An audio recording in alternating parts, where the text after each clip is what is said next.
욥이 대답하여 이르되 너희는 내 말을 자세히 들으라. 이것이 너희의 위로가 될 것이니라. 나를 용납하여 말하게 하라. 내가 말한 후에 너희가 조롱할지니라. 나의 원망이 사람을 향하여 하는 것이냐? 내 마음이 어찌 조급하지 아니하겠느냐? 너희가 나를 보면 놀라리라. 손으로 입을 가리리라. 내가 기억하기만 하여도 불안하고 두려움이 내 몸을 참는구나. 어찌하여 악인이 생존하고 장수하며 세력이 강하냐? 그들의 후손이 앞에서 그들과 함께 굳게 서고 자손이 그들의 목전에서 그러하구나. 그들의 집이 평안하여 두려움이 없고 하나님의 매가 그들 위에 임하지 아니하며 그들의 수소는 새끼를 베고 그들의 암소는 낙태하는 일이 없이 새끼를 낳는구나. 그들은 아이들을 양떼같이 내보내고 그들의 자녀들은 춤추는구나. 그들은 소고와 수금으로 노래하고 피립으로 즐기며 그들의 날을 행복하게 지내다가 잠깐 사이에 스올에 내려가느니라. 그러할지라도 그들은 하나님께 말하기를 우리를 떠나소서 우리가 주의 도리 알기를 바라지 아니하나이다. 전능자가 누구에게 우리가 섬기며 우리가 그에게 기도한들 무슨 소용이 있으랴 하는구나. 그러나 그들의 행복이 그들의 손안에 있지 아니하니 악인의 계획은 나에게서 멀구나. 욥은 자신의 고난이 죄 때문이다 라고 계속해서 이 강조하고 주장하는 그 친구들에게 오늘 말합니다. 좀 다른 관점에서 좀 생각 좀 해보고 나를 바라봐 달라 이렇게 이야기를 해요. 오늘 이 욥의 이야기를 통해서 우리가 발견할 수 있는 것은 하나님의 섭리하심이라는 게 우리 인간의 입장에서 보면 얼마나 오묘한 사역이고 정말 신비한 일인가 이것을 우리가 생각해 볼 기회를 얻게 됩니다.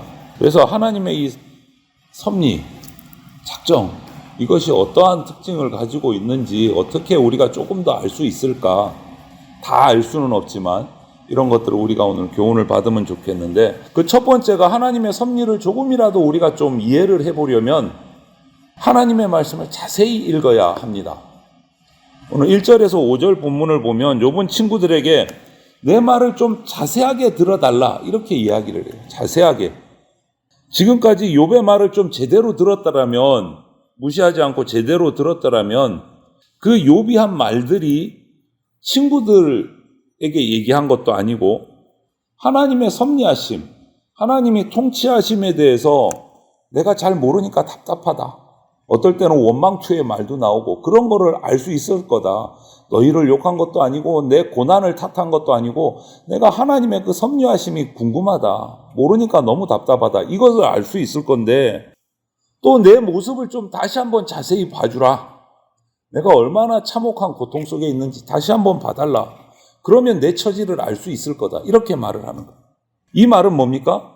친구들이 나에게 이야기를 하고 권면을 할 때 신중하게 말해야 된다. 우리가 고난당하는 이웃들을 향해서 신중해야 돼요. 판단하고 이야기하는 데 있어서 정말 신중해야 된다. 우리 주변에도 보면 그런 분들이 혹가다 있어요. 하나님의 뜻이라고 이야기해주고 충고를 하는데 심지어는 하나님의 말씀을 인용을 하면서 얘기하는데 실제로는 하나님의 뜻을 왜곡하는 경우들이 있어요. 이런 분들을 뭐라고 하느냐? 열심은 있는데 무지한 분들이에요. 여러분, 우리는요, 성도는 성경 말씀을 정말 진지하게 읽고 묵상하고 배워야 돼요. 성경에 나타난 하나님의 성품, 하나님의 역사하심을 정말 자세하게 읽어야 돼요. 그리고 깊이 묵상해야 돼요. 그렇게 해야 우리가 이 세상에 돌아가는 것들, 그 세상 속에 살아가는 우리의 자신의 삶을, 이웃들의 삶을 조금이라도 바르게 이해할 수 있어요. 그런데 우리 얼마나 성경 제대로 읽고 연구하고 공부하고 묵상합니까? 성경적인 삶을 살아야 된다 말은 하고 알고는 있는데 성경적인 삶을 살려면 성경을 알아야 성경적인 삶을 살잖아요. 매일 성경을 읽어야 돼요. 묵상해야 돼요. 성경적인 삶을 살려면 성경을 읽고 공부하는데 그냥 대충대충 듬성듬성 이래서는 안 된다라는 거죠. 충분히 읽어야 되고 깨달아야 되고 모르면 목사님을 괴롭혀서라도 깨달아야 되고 알아야 돼요. 그래야 우리가 하나님이 어떤 뜻을 가지고 계신지 이 세상이 왜 이렇게 돌아가는지 조금이라도 이해할 수 있어요. 내 맘대로 이해하는 게 아니고 성경적으로. 그래서 우리는 성경 읽는 것과 관련해서 두 가지는 조심해야 돼요. 그 한 가지가 뭐냐면 성경을 읽기를 읽는데 자기 마음대로 읽고 자기가 좋아하는 것만 이해해서는 안 돼요. 이거 조심해야 돼요. 또 한 가지는 성경의 의미를, 뜻을 좀 깊이 생각하고 묵상하지 않고 대충대충 읽으면 이것도 안 돼요. 조심해야 돼요. 이런 태도를 버리고 정말 진지하게 성경을 읽고 묵상해야 돼요. 그래서 성경 공부가 필요한 거죠. 예배 때 듣는 설교 한 편 가지고는 부족해요. 날마다 성경을 읽고 묵상하고 또 교회 공동체 안에서 성경 공부하는 시간에 참석하고 성경을 진지하게 배워야 성경적인 삶을 살 수 있습니다.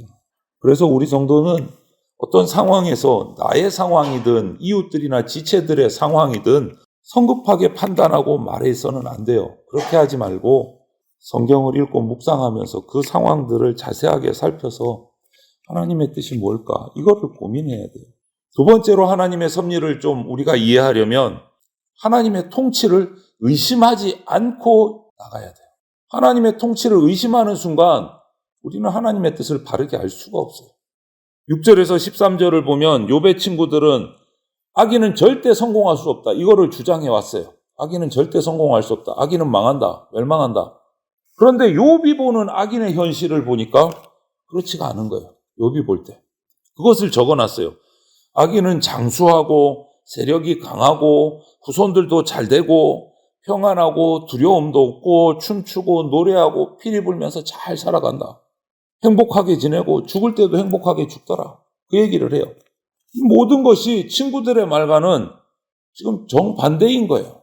어떠세요? 여러분도 욥처럼 느끼십니까? 아니면 친구들처럼 느끼십니까? 악인은 반드시 망하더라. 아니, 세상에서 잘 먹고 잘 살더라. 교회 다니는 사람들보다. 어느 쪽을 많이 보세요?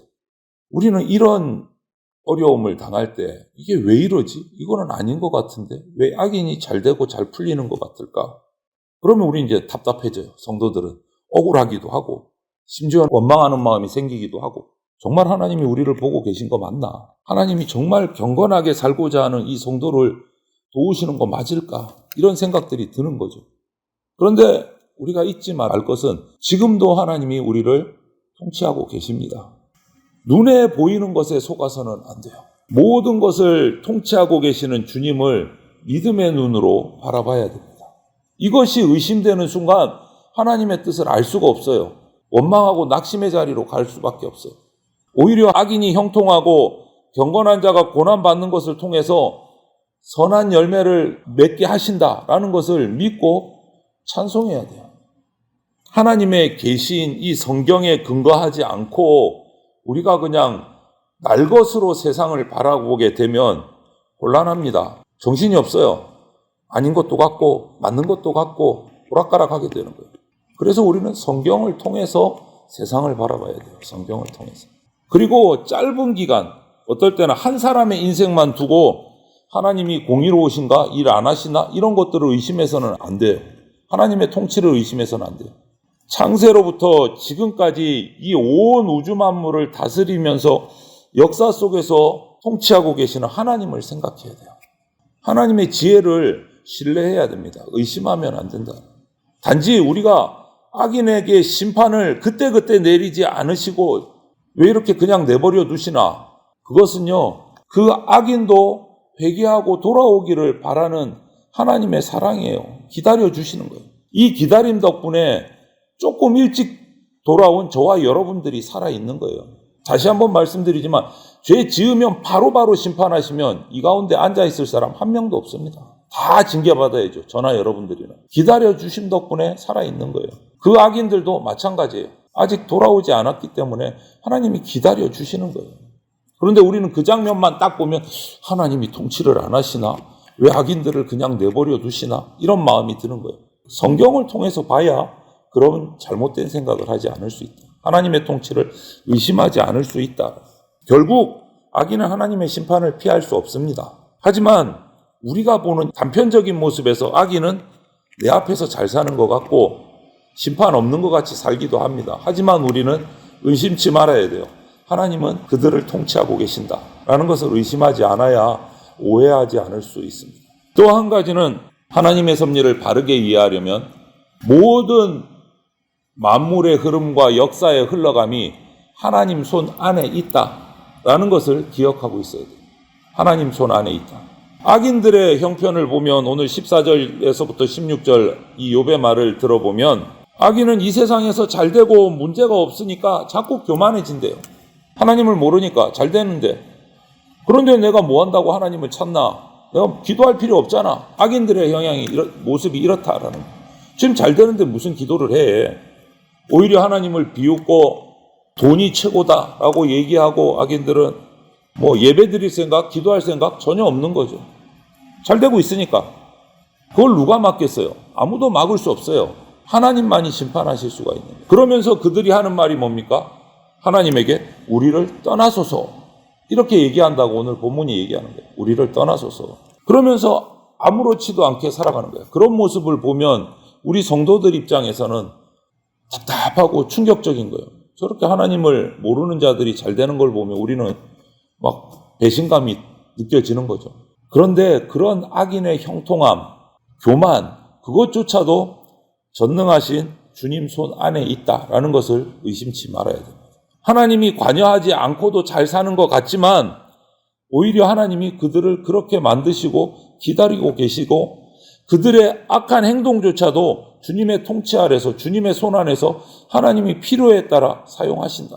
이스라엘의 역사만 봐도 주변 이방국가 우상을 섬기는 이방국가들의 그 악함을 이용하셔서 역사 속에서 이스라엘 백성을 치시기도 하고 이스라엘 백성을 또 도우실 때도 있고 하나님의 역사는 어떻게 이끌어갈지 우리는 다 이해할 수가 없어요. 이방 민족을 통해서 이스라엘을 벌할 때도 있으셨고 그 이방 민족을 통해서 이스라엘을 구원하실 때도 있었어요. 우리가 알 수 없는 거예요. 하지만 주님 손 안에서 그것들이 다 운행되고 있다. 이것을 우리가 깨달아야 돼요. 잠시 형통하다고 자만하면 우리는 하나님의 심판, 하나님의 징계 피할 수가 없습니다. 악인이 세속적으로 세상에서 형통하다고 해서 하나님이 다스리지 않는다. 그것도 아닙니다. 악인이 높아지고 잘 되는 것조차도 하나님 손 안에서 사용되고 있다. 뭔가 이유가 있어서 하나님의 뜻이 있어서 저들이 잠시 형통하고 그것을 사용해서 하나님이 뜻을 이루고 계신다. 이것을 우리가 깨달아야 돼요. 주님 손 안에 있다. 도리어 그런 모습을 보면서 찬양해야 돼요. 주님의 뜻이 저들 가운데도 있을 거다. 하나님의 놀라운 지혜, 하나님의 놀라운 이 판단들 우리가 다 깨달을 수가 없는 거예요. 아마 주님 다시 오시면 그때서야 그게 그랬구나 깨달을 수 있을지도 몰라요. 알 수가 없는 거예요. 끝이 되어 봐야 하나님께서 그 일을 그렇게 행하셨던 이유를 우리는 그제서야 알 수 있습니다. 로마서 11장 22절부터 34절 말씀처럼 누가 그분의 지혜, 그분의 지식의 풍성함을 알 수 있겠습니까? 인간은 몰라요. 하지만 반드시 하나님이 정하신 때 공의의 심판은 행해집니다. 이 땅에서 세속적으로 형통을 누리는 그 악인들을 우리가 바라보면서 부러워하지 말아야 할 이유가 여기에 있어요. 악인들을 하나님 대적하고 조롱하지만 그들의 운명은 하나님 손 안에 있습니다. 벗어날 수가 없다라는 것을 우리가 기억해야 합니다.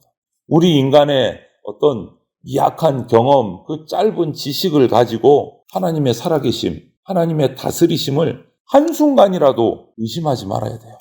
모든 것은 주님의 통치 아래, 주님의 손 안에 있다라는 것을 확신하고 오늘도 모든 것을 하나님이 다스리심을 믿고 의지하고 그 인도하심에 순종하며 살아가는 저와 여러분들이 다 되시기를 주님의 이름으로 축원을 드립니다. 아멘.